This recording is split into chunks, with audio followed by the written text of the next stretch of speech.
It is Jared on the Loungers Plus Live Lounge and joined with Andrew Farriss. Hello, how are you? How are you, mate? I'm good. Yeah, that's good. Fantastic. Good to catch up again. Yeah. So how have you been? You've been very busy. I have been, yeah. So, yeah. I'm always busy. I don't like doing nothing. No, that's good. Not good at it. Makes you get older if you sit around and do nothing. So I don't know what my excuse is, but yes. Yeah, my dad said keep moving. Yeah, that's good advice. Very good advice. You've been very busy. Tell me about, since we last spoke, your Grand Ole Opry performance. That must have been just amazing. Yeah, it was. And Ashley, here, come over here, Ashley. We were there together. And, yeah, Hello. Yeah, Ashley Leaf, everybody. Hello. And and Ash and I and Travis New, who's around the festival today and this week. But yeah, we performed there on December the 14th in 2024. Yeah. And it was awesome. It was my debut, and they gave me a sign, a parking sign with my name on it.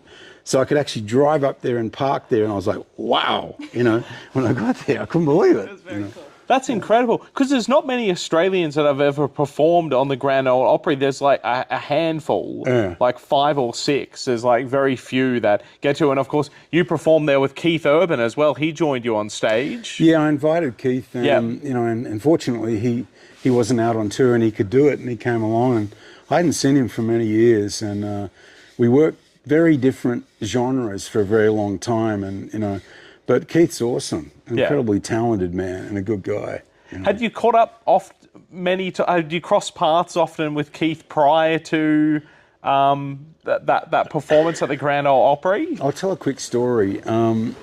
How we met was Joanne Peterson, who used to be Brian Epstein's assistant. He was the Beatles manager. Yeah. She called me and she said, I've got this really talented young guy called Keith Urban. He wants to meet you. This is back in 1990 or somewhere around there. Wow. Yeah. And I said, yeah, sure. That'd be great. And I'd built a house, which sounds like a contradiction, down in the national park. I built a house down there.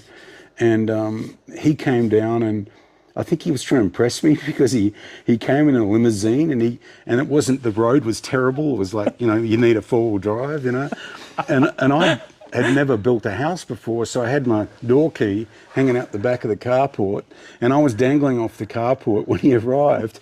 So it's 2 crazy people, right?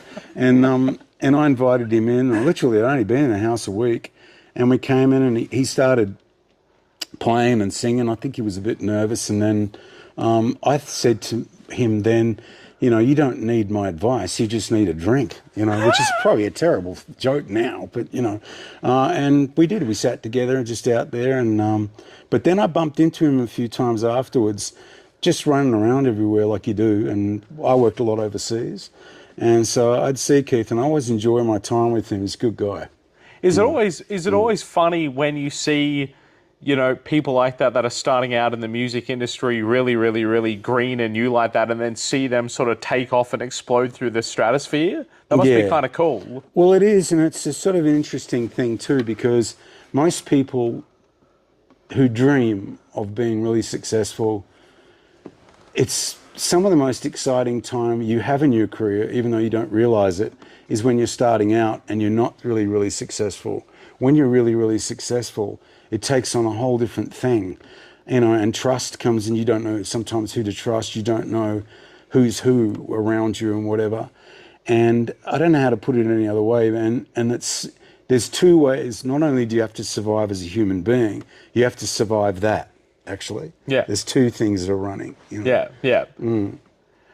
Tell me about your latest release, The Prospector. Yeah, the album's called The Prospector. Yeah. And my album, really, I picked all the lyrics on my album as best I could, is I tried to steer all the lyrics towards searching for things. That's why it's called The Prospector. And it could be not necessarily, gold or silver or rare metals or whatever, but it's about searching for things outside and within yourself to see what things are made of. Yeah, okay. Yeah.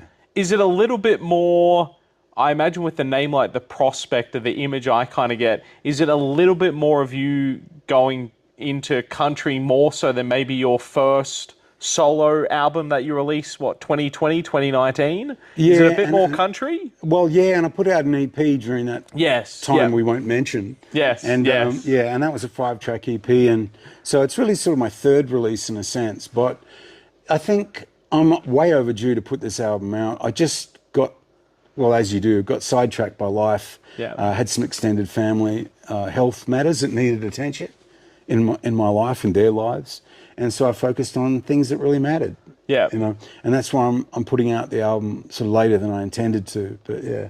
Do you have to, as a musician, do you have to cut yourself off? Because I reckon if I was a muso, and I don't have the talent for it, but if I was, I reckon I'd just deliberately, constantly delay putting out an album because my perfectionism in it would go, nah, it's not perfect yet. I need more time. Do you get a bit like that or no? Nah? Well, I know in the old days when I was writing and performing with INXS and we were under pressure all the time, pressure's actually really good for you. To be able to say, well, I have to have this album finished and I've got to get it out now. It's like, because it makes you smarten up and get your act together, and get on with it.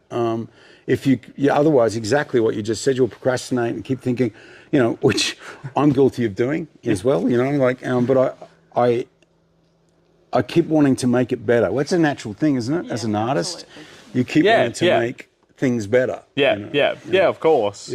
Yeah. You've got a new single out, Mending Fences, as well. Yeah? Yeah. No, lovely. What's that about? Mending Fences is literally, we shot a video for it the other day on my farm where I live. And it was, if I can just say, not a really funny joke, but kind of funny, where we decided to make the video about what the lyric is in the song.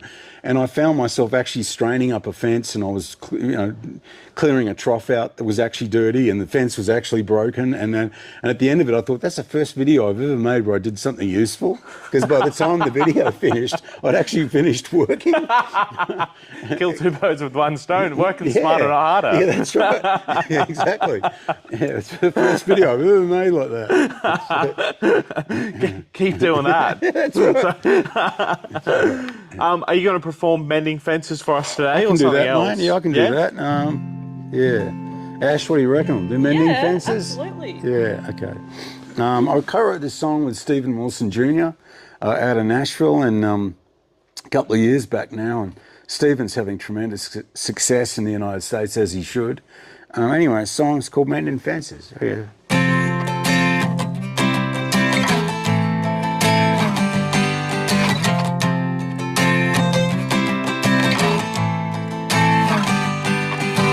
Ditches need to be dug, troughs need to be filled, wet overalls needs to be hung, that straight six motor needs rebuilding, sweetheart needs to be kissed, roses need to be watered, compressor's gone out in the fridge, will it ever get done?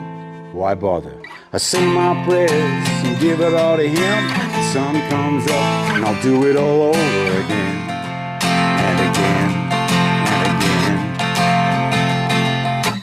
Get out the bed, get on your boots, get out the hay, get out the fires, living for some other.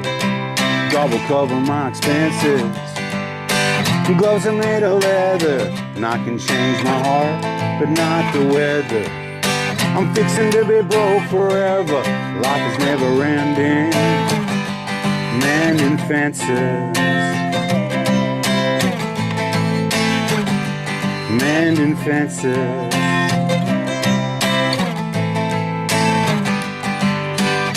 Rain started falling, I miss my baby calling. She's driving too fast, took off the road, straight through the fence. Mama won't stop crying, Daddy thinks she might be dying. Life is never ending, mending fences. But I say my prayers and give it all to him. The sun comes up and I'll do it all over again. And again, and again. Get out the bed, get on your boots. Get out the bread, put up your dukes. Get out the way, get out the pliers. I'm putting out hay, I'm putting out fires, living for some other. God will cover my expenses. And gloves are made of leather, and I can change my heart, but not the weather.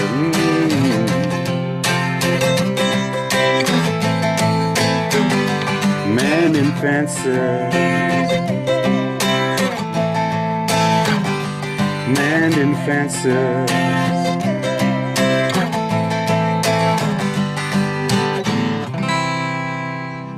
That was awesome. Thank you. Thank you. Sensational. No, excellent. Ashley? Thank you very much, Ashley, as well. Cheers. Sensational. And the album's going to be out a little later on this year? No, soon. Soon. As soon as I can get it out. Yep. The Prospector, yeah. And, well, actually, I was asked to approve the vinyl the other day, and I listened to it, and like a complete idiot, I forgot to tell the people who were saying, well, what do you think of it? And I said, sounds good, you know. I just forgot to tell them. But I'll get it out soon. So, yeah, very human, you know. I love that. Hey, look, we're all human. Are you doing coloured vinyl? Yeah, I'm going to, well, Yeah? we're going to do another Zeotrope, Yeah. where if you put my vinyl on, like my first album, it does things like I'm walking around with a guitar on my back and there's a mule, you know, because I'm the prospect. Yeah. And, you know, it's walking around. Yeah, cool. And, yeah, there's things moving around. And the same with on the other side's a gold pan. Oh, cool. Because you're prospecting, yes. you know. Yeah. And then, yeah, so I'm excited about that. And the artwork, we have a very talented friend out of America that does the artwork for all that. She's a genius. Yeah. Amazing. No, fantastic. One last question before you go, because we always finish off our interviews with a bit of a fun, different question, a polling question this year. Are you an Apple or Android user?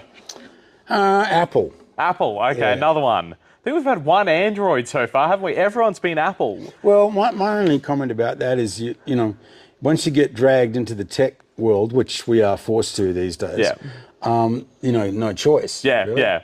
Or you're living off the grid, one or the other. But, you know, once you're in that zone, you want the thing to communicate, which is what it's designed to do, or it's supposed to do. Yes, yeah. You know, although I wonder sometimes, you know, with these devices, who they're sending all your information to all the time. That's true. Yeah, that's it. What's your phone background screen? Whatever you got. Is it a nice... It's really boring.